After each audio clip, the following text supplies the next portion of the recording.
اب استخارہ اور خسارہ، استخارے کے بعد لاس، اس کو کیسے وہ کریں گے انٹرپریٹ؟ یار استخارہ کیا، نقصان ہو گیا، یار کیا فائدہ ہوا استخارہ کر کے؟ کچھ بھی فائدہ نہیں ہوا، اتنا پنیہ کر استخارہ پھر بھی نقصان ہو گیا۔ استخارہ اور خسارہ، اس ریلیشن کو سمجھ لیجیے۔ استخارہ کرنے کے بعد بھی لاس ہو سکتا ہے، نقصان ہو سکتا ہے، جو صرف ظاہری ہو سکتا ہے استخارہ کی وجہ سے اللہ نے اس کو بہت کم کر دیا ہو، اس سے زیادہ ہونے والا ہوگا۔ انسان کیا ہے، بہت جلد باز ہے اور سامنے کی چیزوں کو دیکھتا ہے، بھائی میں نے تو استخارہ کیا۔ اب ہمیں یہ کہ ایک عورت نے استخارہ کی، ایک آدمی نے استخارہ کیا اور شادی کی، اس کے بعد بھی مسئلہ نہیں جمع، کیا فائدہ استخارہ کا؟ طلاق تو ہو گئی، کیا فائدہ استخارہ کا؟ بزنس تو ڈوب گیا۔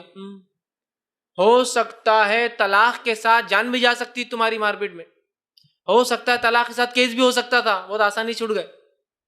ہو سکتا ہے تجارت میں خالی نقصان نہیں، ڈبل نقصان ہونے والا تھا، آپ جانتے ہیں کہ تقدیر میں کیا تھا؟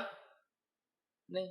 تو استخارہ کرنے کے بعد بھی ظاہری لاس ہو سکتا ہے جو دکھ رہا ہے، لیکن یہ بھی پروفٹ اور فائدے کی ہی چیز ہو سکتا ہے، اس لیے کہ ایک بزنس کو اللہ نے ڈبا دیا، تم ڈوب کے نکلے، ایک بزنس کو نئے اسکریچ شروعات سے شروع کیا اور اس میں بڑے سیٹ بن گئے تھوڑے دن بعد۔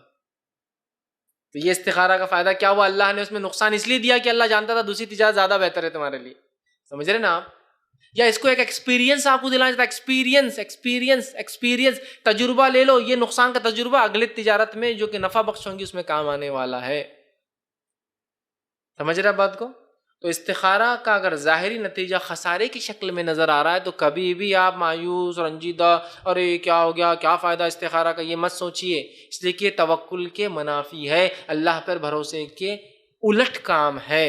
جب آپ نے استخارہ کیا تو یقین کر لیجئے میرے رب میرے لیے صحیح فیصلہ کریں گا، اور ڈٹ جائیے اس کام میں، نتیجہ جو بھی نکلے ظاہری اعتبار سے۔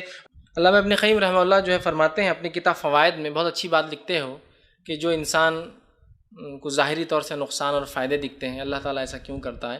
بڑا اچھا قول فرماتے اور کہتے ہیں، وہ لکھتے ہیں کہ ایک بچے کا مصلحت پسند جو ہے، ایک بچے کا مصلحت پسند درد مندانہ اور شفیق باپ، ایک آدمی ہے، ایک بچہ ہے، اس کا باپ ہے جو بہت اس کے لیے درد رکھتا ہے، اس سے محبت کرتا ہے، شفیق اس کا جو ہے والد ہے، باپ جب اپنے بیٹے کے بدن کے فاسد خون کے نکلنے میں مصلحت سمجھتا ہے، فاسد خون، برا خون ہے جسم میں، ڈاکٹر کے پاس لے، ڈاکٹر کیا کرتا ہے؟ کٹ مار دیتا ہے، خون نکلتا ہے، حالانکہ نکل رہا ہے خون، لیکن باپ اس کو پسند کر رہا ہے، حالانکہ محبت کرتا ہے بیٹے سب کچھ، لیکن وہ ابھی جانتا ہے اس خون کا جسم سے نکلنا بہت زیادہ ضروری ہے، ورنہ یہ خون فاسد ہے، خراب ہے، یہ باڈی کو فائدے کے بدلے کیا کریں گے؟ اور زیادہ نقصان پہنچائیں گے۔ تو لکھتے ہیں مصلحت سمجھتا ہے تو اس کے جلد اور رگوں کو کاٹتا ہے، جب اس کو لگتا ہے یہی اس کے لیے بیٹر ہے تو وہ اس کی جلد کو بھی کاٹتا ہے، رگوں کو بھی کاٹتا ہے علاج کے لیے۔ اس زمانے میں علاج کا طریقہ جب بے ہوشی نہیں ہوتی ڈائریکٹ لوگ علاج کرتے تھے، مطلب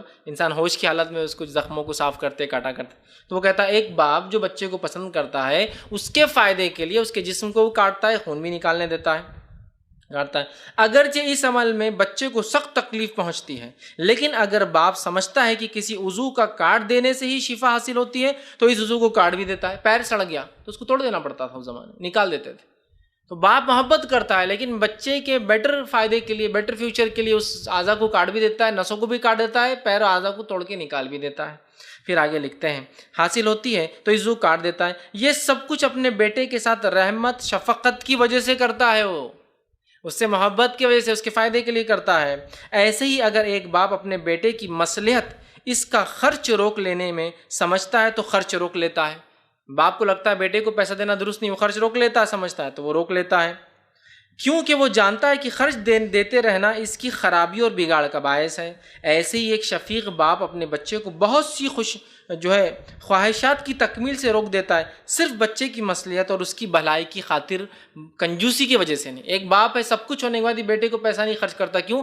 بیٹے کے فیوچر کے لیے، برائٹ کی اگر آج خرچ کروں گا بری صحبت میں پڑ جائیں گا، آج پیسہ دوں گا برا ہوں گا، وہ روک لیتا ہے۔ تو وہ لکھتے ہیں آگے، تو احکم الحاکمین، اللہ رب العزت ارحم الراحمین، راستوں کو دکھانے والا جو ہے، عالم العالمین، سب سے زیادہ علم رکھنے والا، جو اپنے بندوں پر جو اپنے بندوں پر جو ایسی ذات ہے کہ جو ماں باپ سے بھی زیادہ مہربان ہے، جب انہیں کسی ناپسندیدہ کام میں مبتلا کرتا ہے تو یہ ان کے حق میں بہتر ہوتا ہے۔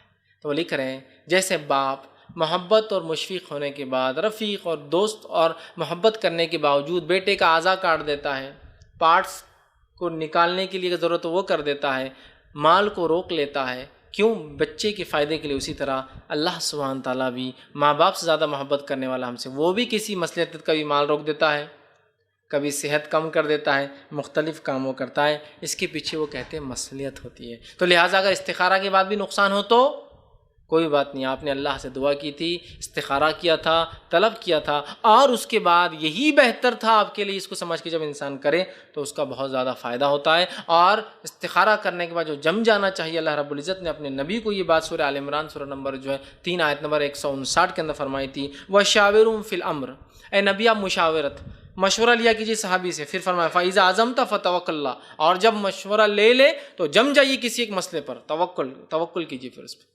جب آپ مشورہ لے لے تو پھر مشورہ لینے کے بعد اس مسئلے پر کیا کیجیے، آپ ڈٹ جائیے اور جم جائیے۔ اللہ رب العزت نے نبی اکرم صلی اللہ علیہ وسلم کو یہ حکم دیا ہے، تو لہٰذا ہم بھی استخارہ کریں، استخارہ کرنے کے بعد پریشان نہ ہوں، جو چیز ظاہر دکھے مشورہ لے اور اس پر